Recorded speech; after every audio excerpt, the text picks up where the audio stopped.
ایک اور بات یہاں پتہ چلی کہ یہ بھی تھوڑا حیا کے خلاف مسئلہ ہے، لیکن آج کی نئی نوجوان نسل جو ہے اس میں بہت زیادہ مبتلا ہو رہی ہے، جس کو اورل سیکس کہا جاتا ہے. اور میں نے جیسے عرض کیا کہ شرعی مسائل میں چاہیے اور اس کو بیان کرنا یہ ہماری ذمہ داری ہے. تو یہ چیز بھی انگریزی فلموں سے اور فحش فلموں سے ہماری نئی نسل میں بہت تیزی سے سرایت کر رہی ہے، اور لوگ اس بارے میں علماء سے بہت زیادہ مسائل پوچھتے ہیں، خواتین بھی پوچھتی ہیں جو اس میں مبتلا ہیں. تو اس کا بھی مسئلہ اورل سیکس کے ذریعے اپنی خواہش کو پورا کرنا اس طور پر کہ ڈسچارج ہو جائے انسان عورت کے منہ میں، بیوی کے منہ میں، یہ بالکل حرام ہے، بالکل ناجائز ہے، کیونکہ منی ایک غلیظ اور ناپاک اور گندگی ہے اور ناپاک اور نجس چیز ہے. بعض حضرات یہ کہتے ہیں کہ منی پاک ہے، مگر یاد رکھیں منی کے پاک ہونے کے دلائل مضبوط نہیں ہیں، منی کے ناپاک ہونے کے دلائل بہت مضبوط ہیں. سب سے پہلی دلیل قرآن مجید میں آتا ہے الم نخلقکم من ماء مہین، ہم نے تمہیں غلیظ اور پلید پانی سے پیدا کیا ہے، ذلیل پانی سے پیدا کیا ہے. تو اس میں بھی اشارہ ہے کہ منی ناپاک چیز ہے. دوسری بات یہ کہ حدیث میں آتا ہے کہ کنت افرق المنی من ثوب رسول اللہ صلی اللہ علیہ وسلم ثم یصلی فیہ. حضرت عائشہ رضی اللہ تعالیٰ عنہ فرماتی ہیں کہ رسول اللہ صلی اللہ علیہ وسلم کے کپڑوں پر اگر منی لگی ہوتی تھی، صحیح بخاری کی حدیث ہے، میں اس کو کھرچ کے صاف کرتی تھی، پھر آپ صلی اللہ علیہ وسلم اس میں نماز پڑھا کرتے تھے. اب بعض حضرات نے یہاں سے استدلال کیا ہے کہ منی اگر ناپاک ہوتی تو حضرت عائشہ اس کو دھوتی، کھرچ کے صاف کرنا اس کی علامت ہے کہ منی پاک ہے. لیکن یہ بات غلط ہے. اگر منی پاک ہوتی تو حضرت عائشہ کو کھرچنے کی ضرورت نہیں تھی. بات یہ ہے کہ وہ نجاست جس کا ایک باقاعدی جسم ہوتا ہے اور وہ کھرچ کے جسم سے یا کپڑوں سے الگ ہو سکتی ہے، تو اس نجاست کو پاک کرنے کا طریقہ یہ ہے کہ اس کو کھرچ دیا جائے. ناپاک تھی تبھی تو حضرت عائشہ رضی اللہ تعالی عنہ اس کو باقاعدہ کھرچ رہی ہیں اور دور کر رہی ہیں. اور گیلی منی کو یہ ثابت ہے کہ حضرت عائشہ رضی اللہ تعالی عنہ آپ صلی اللہ علیہ وسلم کے کپڑوں سے دھویا کرتی تھیں اور آپ صلی اللہ علیہ وسلم اس میں نماز پڑھا کرتے تھے. حضرت عمر رضی اللہ تعالی عنہ کے دور میں کسی شخص کو احتلام ہوا تو اس نے اپنے پورے جو ہے نا وہ کپڑے دھوئے، تو حضرت عمر نے اس کو منع کیا، فرمایا کہ اتنا کافی تھا کہ اس جگہ کو تم دھو لیتے. تو اس میں بھی حضرت عمر اس کو باقاعدہ دھونے کا حکم دے رہے ہیں. کسی بھی صحابی نے اعتراض نہیں کیا کہ یا امیر المومنین آپ ان کو دھونے کا حکم کیوں دے رہے ہیں، منی تو پاک ہے. تو منی کے جو ناپاک ہونے کے دلائل ہیں وہ بہت مضبوط ہیں.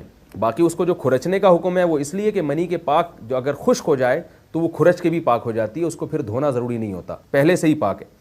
ایک اور دلیل منی کے ناپاک ہونے کی یہ ہے کہ جو مدی ہے، ٹرانسپیرنٹ پانی جو مرد کے جسم سے نکلتا ہے، وہ اگر جسم سے نکل جائے تو وضو فرض ہو جاتا ہے، اور منی نکل جائے تو غسل فرض ہوتا ہے. اب یہ کیسی بات ہے کہ مدی کے نکلنے سے جس سے وضو فرض ہو رہا ہے وہ تو ناپاک ہے، اور منی نکلنے سے جب غسل فرض ہو رہا ہے بڑی والی طہارت، تو اس کو ہم پاک قرار دیں.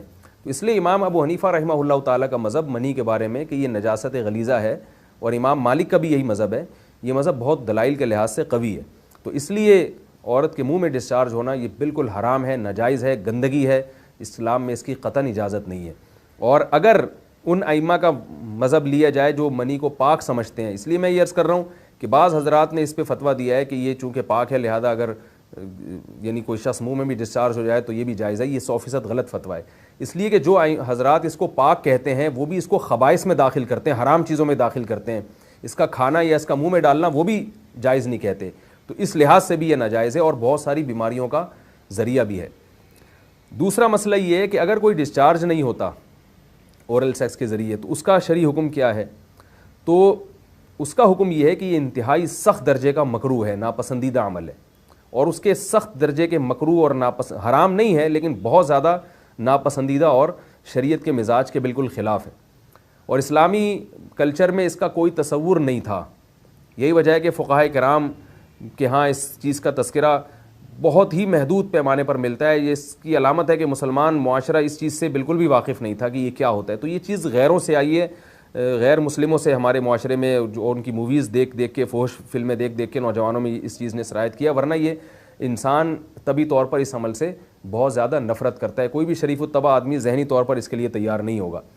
تو میں پھر بھی یہ کہہ رہا ہوں کہ بہرحال علماء اس کو ناجائز اور حرام نہیں سمجھتے، اس لیے کہ میاں بیوی ایک دوسرے سے جس طرح سے چاہیں استمتاع کر سکتے ہیں، لیکن سخت ناپسندیدہ بہرحال ہے اور مکروہ چیز ہے، اور اس قابل نہیں ہے کہ اس کی حوصلہ افزائی کی جائے.